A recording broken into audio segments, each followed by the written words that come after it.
राधे श्याम। तो फ्रेंड्स आज किसी नुआ ज्ञान ना जानतु।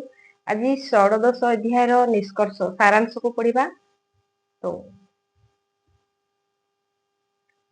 यही अध्याय प्रारंभ रे जोगेश्वर श्रीकृष्ण दैवी संपद सविस्तार वर्णना कले, जेउथिरे ध्यान रे स्थिति और सर्वस्वर समर्पण, अंतकरण शुद्धि, इंद्रिय मानक दमन, मनर समन, स्वरूप को स्मरण कराउथिबा अध्ययन, यज्ञ निमते प्रयत्न, मन सहित इंद्रिय को तपाइबा, अक्रोध चित्त शांत प्रवाहित करबा इत्यादि 26 लक्षण को जहा संपूर्ण इष्टंक समीप पहुंचेबा जोग साधन रे प्रवृत्त होइथिबा कौनसी साधक को निकट रे ही संभव होइथाय।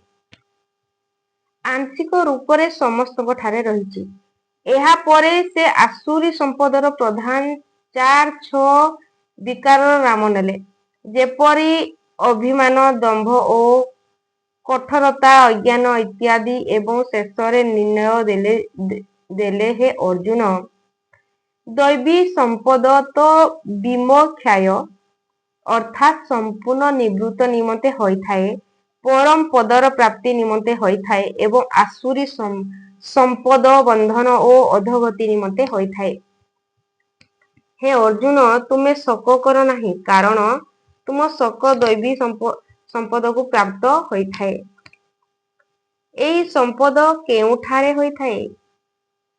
ସେ କହିଲେ ଯେ ଏହି ଲୋକରେ ମନୁଷ୍ୟମାନଙ୍କ ସ୍ୱଭାବ ଦୁଇ ପ୍ରକାର ହୋଇଥାଏ, ଦେବତା ପରି ଏବଂ ଅନ୍ୟଟି ଅସୁରୀ ପରି। ଯେବେ ହୃଦୟରେ ଦୈବୀ ସମ୍ପଦ ବୃଦ୍ଧି ହୋଇଥାଏ, ତେବେ ଏହି ମନୁଷ୍ୟ ହିଁ ଦେବତା ହୋଇଥାଏ, ଓ ଯେବେ ଆସୁରୀ ସମ୍ପଦ ବୃଦ୍ଧି ହୋଇଥାଏ, ତେବେ ସେହି ମନୁଷ୍ୟ ଅସୁର ହୋଇଥାଏ। ଓ ସୃଷ୍ଟିର ମନୁଷ୍ୟମାନଙ୍କ ଏହି ଦୁଇଟି ଜାତି ରହିଛି। କିଏ କେଉଁଠି ଜନ୍ମ ନେଇ ଥାଉ ନା କାହିଁକି ଏବଂ ନିଜକୁ ଯାହା କିଛି କହୁଥାଉ ନା କାହିଁକି, ଏହି ଦୁଇଟି ଅନ୍ତର୍ଗତ ହିଁ ହୋଇଥାଏ। ତତ୍ପଶ୍ଚାତ୍ ସେ ଆସୁରୀ ସ୍ୱଭାବଯୁକ୍ତ ମନୁଷ୍ୟଙ୍କ ଲକ୍ଷଣ ସବିସ୍ତାର ଉଲ୍ଲେଖ କଲେ। ଆସୁରୀ ସମ୍ପଦକୁ ପ୍ରାପ୍ତ ହୋଇଥିବା ପୁରୁଷ କର୍ତ୍ତବ୍ୟ କର୍ମରେ ପ୍ରବୃତ୍ତ ହେବା ଜାଣିନଥାଏ ଏବଂ ଅକର୍ତ୍ତବ୍ୟ କାର୍ଯ୍ୟରେ ନିବୃତ୍ତ ହେବା ମଧ୍ୟ ଜାଣିନଥାଏ।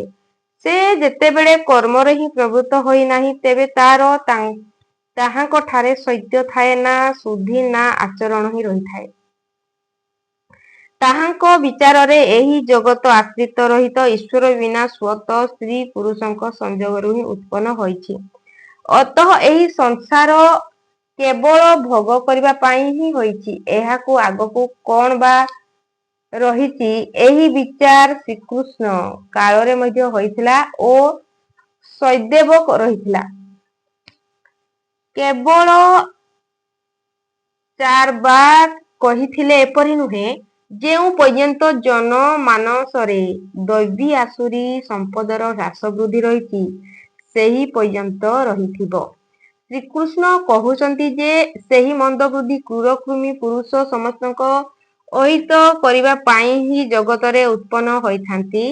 ସେହି କ୍ରୂରକର୍ମୀ ପୁରୁଷ କହିଥାନ୍ତି, ମୋ ଦ୍ୱାରା ଏହି ଶତ୍ରୁ ମରିଗଲେ ବର୍ତ୍ତମାନ ତାକୁ ମାରିବି। ହେ ଅର୍ଜୁନ, ଏହିପରି କାମ କ୍ରୋଧ ଦ୍ୱାରା ଆଶ୍ରିତ ସେହି ପୁରୁଷ ଶତ୍ରୁମାନଙ୍କ ମାରି ନଥାନ୍ତି, ନିଜ ଏବଂ ଅନ୍ୟମାନଙ୍କ ଶରୀରରେ ସ୍ଥିତ ମତେ ଅନ୍ତର୍ଯ୍ୟାମୀ ପୁରୁଷ ଦ୍ୱେଷ କରିଥାଏ।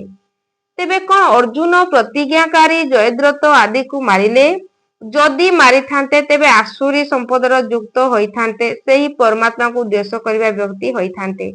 ଯେବେ କି ଅର୍ଜୁନ ଶ୍ରୀକୃଷ୍ଣ ସ୍ପଷ୍ଟ କଲେ ଯେ ତୁମେ ଦୈବୀ ସମ୍ପଦକୁ ପ୍ରାପ୍ତ ହୋଇଛ, ଶୋକ କର ନାହିଁ। ଏଠାରେ ମଧ୍ୟ ସ୍ପଷ୍ଟ ହେଉଛି ଯେ ଈଶ୍ୱରଙ୍କ ନିବାସ ସମସ୍ତଙ୍କ ହୃଦୟରେ ହୋଇଥାଏ। ସ୍ମରଣ ରଖିବା ଉଚିତ ଯେ କିଏ ଜଣେ ତୁମକୁ ନିରନ୍ତର ଦେଖୁଛି। ଅତଃ ସଦୈବ ଶାସ୍ତ୍ର ନିର୍ଦ୍ଦିଷ୍ଟ କ୍ରିୟାର ହିଁ ଆଚରଣ କରିବା ଉଚିତ, ଅନ୍ୟଥା ଦଣ୍ଡ ପ୍ରସ୍ତୁତି ରହିଛି। ଯୋଗେଶ୍ୱର ଶ୍ରୀକୃଷ୍ଣ ପୁନର୍ କହିଲେ ଯେ ଆସୁରୀ ସ୍ୱଭାବ ଯୁକ୍ତ କ୍ରୂର ମନୁଷ୍ୟକୁ ବାରମ୍ବାର ମନକୁ ପଠାଇଥାଏ।